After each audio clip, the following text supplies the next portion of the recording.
Hello again, you extraordinary subscribers. Welcome back, everybody, to the Hemingway Land YouTube channel. I'm in a bit of a mood tonight, guys. I'm in a good mood. A lot going on here at Hemingway Land. Buying a lot of properties, buying properties in New Mexico, in other places, some of which will eventually appear on the website, some of which most definitely will not.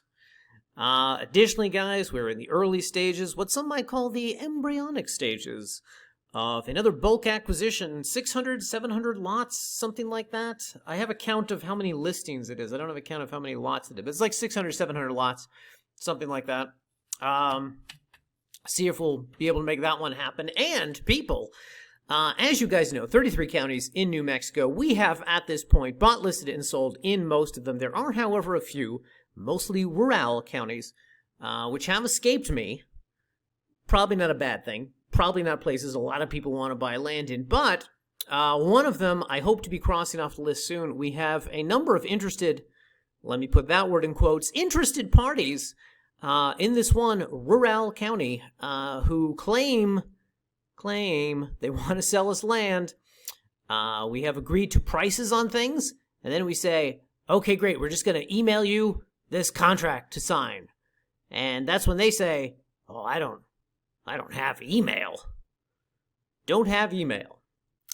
That's when we put the contract in the mail. And that, ordinarily that would not be like the world's worst thing. Mail them the contract, they sign the contract, mail it back to us, mail it to the title company, etc. But people who live in a rural county who don't have email, they don't have a great sense of urgency about, let me get to the post office and get that contract those people mailed me. Let me make sure I sign that and send it into the title company before they change their minds and don't want to pay me tens of thousands of dollars. They don't think like that.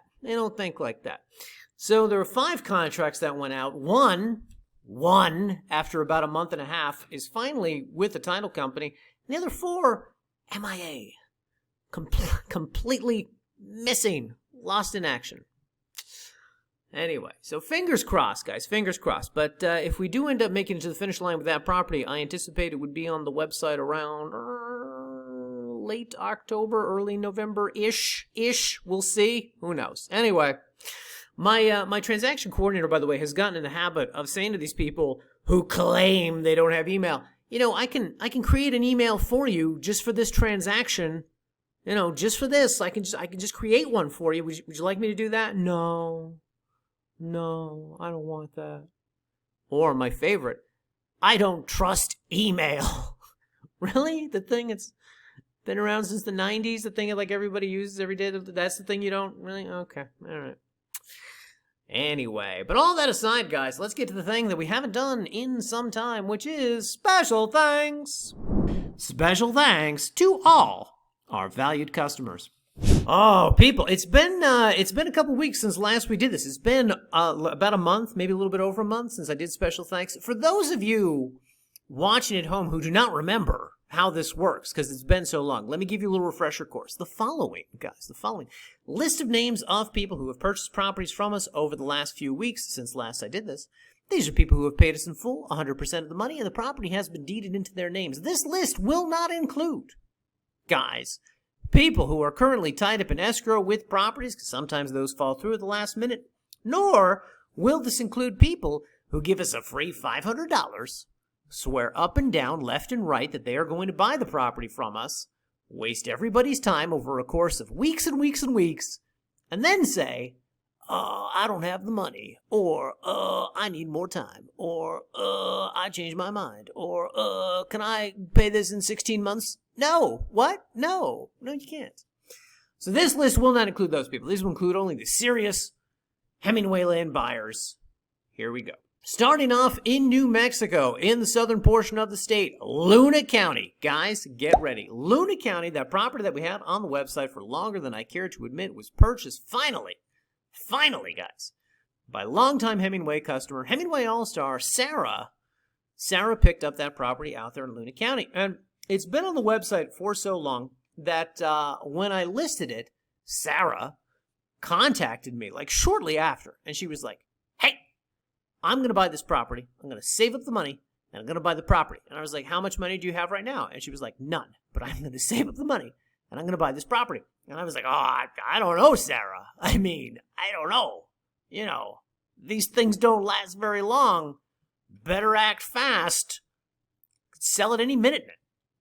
That was March 2020, guys.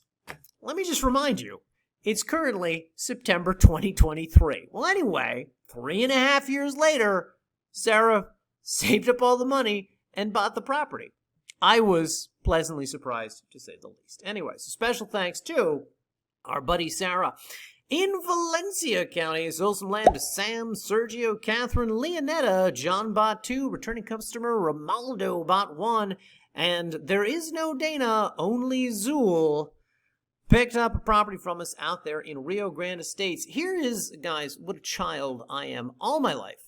All my life. I meet anybody named Dana, and in my mind, immediately, I don't even have to think about it. Just in my mind, there is no Dana, only Zool. In my mind, immediately, that's what happens. I've encountered a lot of Danas in my life. Never a Zool until now. So special thanks to Zool purchasing some property from us out there in Valencia County. For the record, guys, for those of you who don't know what I'm referencing, get your Googles out, okay, number 1. And number 2, you should. You should get the reference. But if you don't get the reference, Google it. There is no Dana, only Zool. Anyway, moving on, guys, in Taos County, sold a bunch of properties out there in the multiple subdivisions that we list in. Sold some land to Stacy, James, Robert, Michael, Tia, Hannah, Nathan, Daniel. Daniel bought 1. And then, guys, get this. A completely different human with the same name, also named Daniel, bought 2. 2 properties, guys. That's a combined total of 3 properties sold to people named Daniel in Taos County. And finally, my infectious sense of humor aside, also sold a property to Blair. Blair, returning customer Blair, picked up an adjacent lot out there. So Blair is slowly amassing acreage in, I want to say, Carson Estates. So yeah, so special thanks to all those fantastic people. And by the way, guys, speaking of Taos County, let's get to this week's new properties. All right, people, going live on the website today, 6 new properties in a brand new subdivision I have been trying for longer than I care to admit to purchase land in. This one out in Taos County has been a bit of a curiosity to me for some time because it has some things in common with and some compelling differences from the other subs which we normally list in out here. And my guess, people, my guess is that if you haven't purchased in one of those before, it's because the land checks a few but not all boxes for you. And if that is the case, my suspicion is I know what boxes aren't being checked, and I further suspect this one will check those boxes, and you're going to be interested in these. Was that too tedious of a sentence? I believe it was. Now, before I get to the properties themselves, people, let's go to the map. So over here we have the thousands of parcels of land that make up the Tres Piedras subdivision. You are all very well acquainted with this by now, but if we scooch the map over just a little bit to the east, you will see that over here just south of where the 64 meets the 285, we have another little carved up region, a much smaller sub that we have not explored before, which, when we zoom in, you will see is a quaint little residential area known as Highland Estates.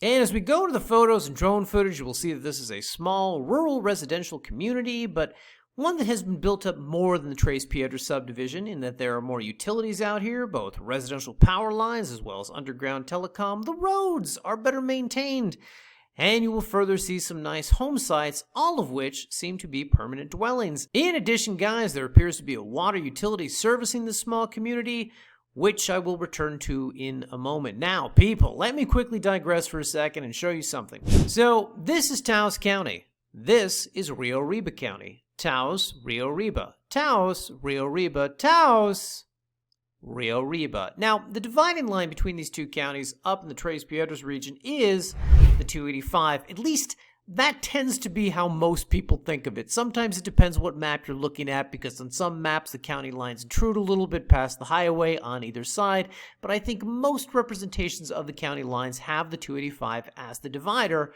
between the two, and I would also imagine, guys, that most locals think of it that way as well. Whatever the case, as you can see here, the Highland Estates subdivision straddles that line and thus is divided into 2 separate sections: Highland Estates East in Taos County and Highland Estates West in Rio Arriba County.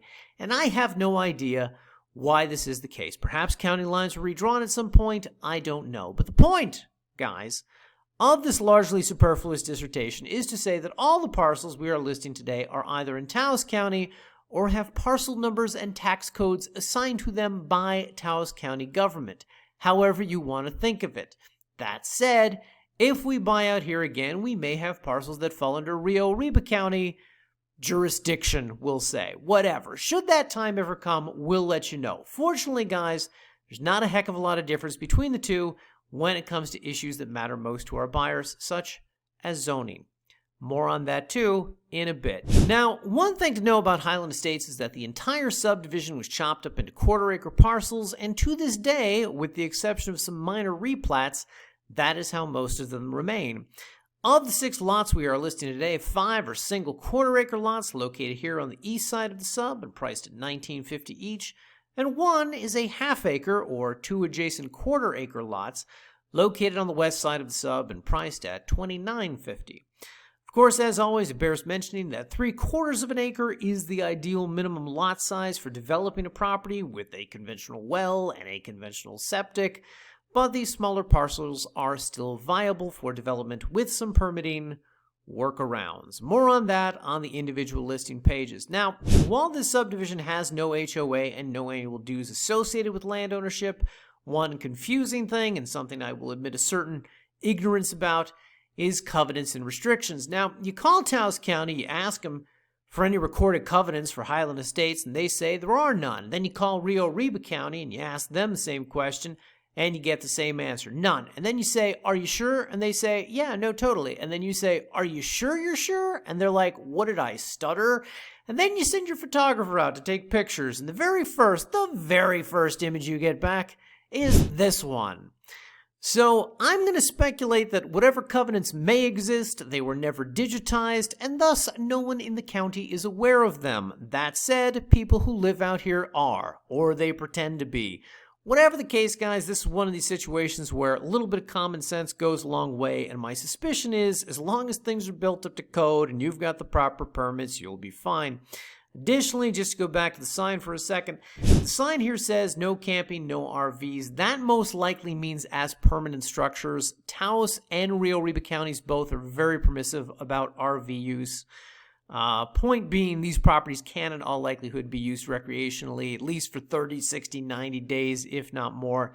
You just can't live out of the thing indefinitely like you might be able to in Tres Piedras or the Carson Estates sub. Now, a couple points before we wrap this up. Point number 1 is the water utility I referred to earlier. It is the Tres Piedras Water Association, a nonprofit which services this community as well as a few small neighboring home sites and the school in Tres Piedras. The association services about 200 members. They have 8 miles of distribution lines, 64,000 gallons of water storage, and 2 wells, and my guess is that they are the reason why people have been able to develop quarter-acre parcels in Highland Estates all these years. Point number 2, guys, is that Highland Estates is home to the Little Goat Outpost, which hosts goat hikes and camping trips throughout Tres Piedras. And while I would normally forego mentioning such a thing, it turns out the person who owns the goats is a big Twin Peaks fan, because one of the goats is named David Lynch.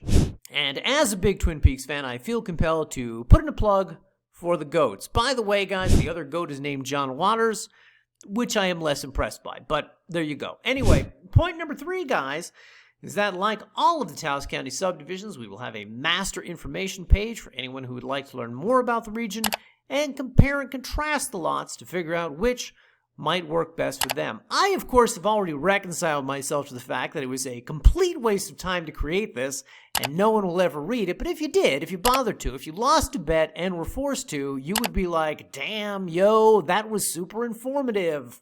And finally, guys, point number 4 is that all these lots are being offered with easy financing available. $600 down, $150 a month, 90 days same as cash, no prepayment penalties, and only prepayment incentives.